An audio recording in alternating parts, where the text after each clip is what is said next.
I find in the Filipino and maybe Filipino American community, actions that are giving sometimes can be considered debt that you have an obligation to pay back.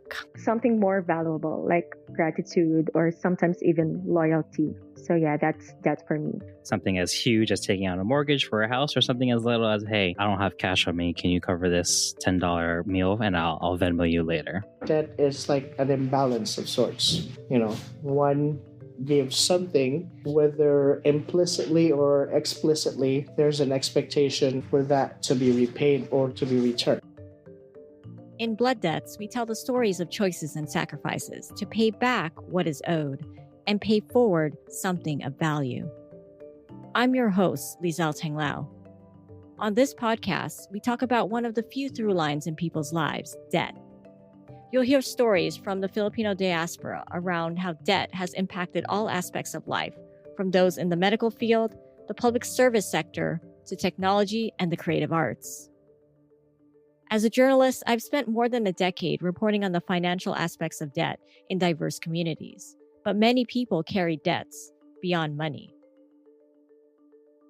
When people bring up debt, majority of the time it brings up finance, money, right? But really, if you take a step back, it's something, whether it's a favor or it's monetary or even, expectation-wise. In this episode, we take a look at debt from the financial point of view and the lack of financial literacy in the Filipino community. My name is Fred Docdocil. I am a community leader representing Mabuhay Credit Union as the Mabuhay Branch and Business Development Coordinator. Finance isn't something that is talked about in our community. The Chamber of Commerce for the last decade and pretty much the extent of financial education, quote unquote, that Filipino kids get from their parents: go to school, study hard, get a good job. That's it. There's no connecting the dots. Whereas other minority groups out there, whether it's the Koreans, the Chinese, the Japanese, let's build up a business. Filipinos, I think, are trained to be good employees, which, on its core, there's nothing wrong with that, but we're not really trained to be entrepreneurs. Not to say that there's no business owners. There's obviously a good chunk of a population that falls under that umbrella, but as a generalization, we're not really taught about money, compounded with the fact that when first generation Filipinos come here, they don't really have that extensive experience in the motherland to begin with. You can't teach what you don't know, right? So that gets compounded. And what makes it even worse, this is already the third level to being bad, is the Filipinos' proclivity, I think is a good word, not just to keep up with the Joneses, but beat the Joneses, right? People literally go into debt to get married. Unfortunately, there are instances where they're still paying for the wedding long after the marriage is over. So I think that's a perfect example of the mix between the concept of debt, both financially and from the expectations set aside by our culture. So what happens when the lack of financial care creeps into more toxic areas of debt or utang?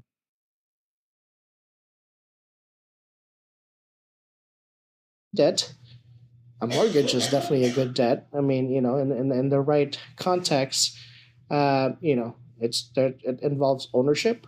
It involves stability, and it gives you leverage. But also, it also could be negative in the sense that it could be destructive. If somebody's finances are in such disarray that even when they do apply for and are approved for a loan, they're using that money that they loan to pay off another loan. And basically, you're just shuffling between pockets. So that's certainly a negative in that sense. And the same thing happens in the family dynamic, wherein the positive side to utang ng loob is that when a child is raised is raised by their parents, there's the expectation that they return the favor, right? But if it's wielded incorrectly, there's a sense of resentment when that happens, because then okay, why are you threatening me? Why are you trying to guilt trip me into repaying whatever debt you feel I owe you? There's definitely friction there between that example, the parent and the child. And I actually have an example of this from my family, is that the parent wanted to steer their son to do basically get into the medical field. He didn't want to, and at the end of the day, he actually could have been a good doctor. I mean, he was very smart. He's my uncle. He wanted to be a journalist to begin with, but the parents, my grandparents, didn't want him to. And in his rebellion, he never even completed college.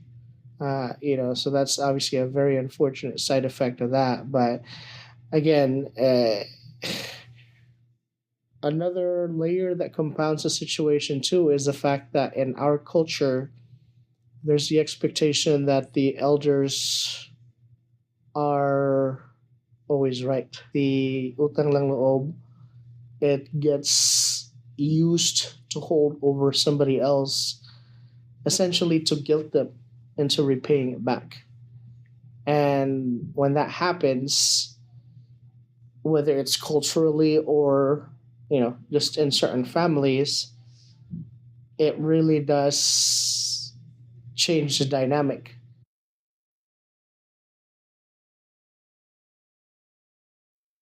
In the next couple of episodes, we'll dive deeper into the origins of utang ng loob and how that relates to blood debts. The Filipino term utang ng loob has, up until very recently, I felt there was no direct translation of it, but blood debt basically comes very close to being that translation. Debt, obviously, again, as I mentioned earlier, it's an imbalance. But when you talk about blood, a lot of times it's used as an analogy for family, right? But also at the same time, too, there's the saying, blood, sweat, and tears. It's out of your own labor, right? So there's different levels to it. But at its very core, blood debt, there's also a tinge of sadness to it too, right? When there's bloodshed, it's not the rosiest of pictures. There are many sides to debt. This series intends to take you on a journey through defining and redefining debt through the stories of Filipinos in the diaspora. Upcoming stories from guests like Major General Antonio Taguba, rapper Ruby Ibarra are just a sampling of the journeys you'll hear along the way. That's all for this episode. Thank you for listening. To find out more about the series and upcoming episodes and resources, visit blooddebts.com. Follow us on Facebook, Twitter, and Instagram. Blood Debts is produced and hosted by me, Lizelle Tenglao. This series is a legacy project of the Filipino Young Leaders Program. Shout out to PhilPro Batch 8. This series is dedicated to all those who struggle to talk about uncomfortable issues. And for all those who ever felt overlooked. I see you, I hear you.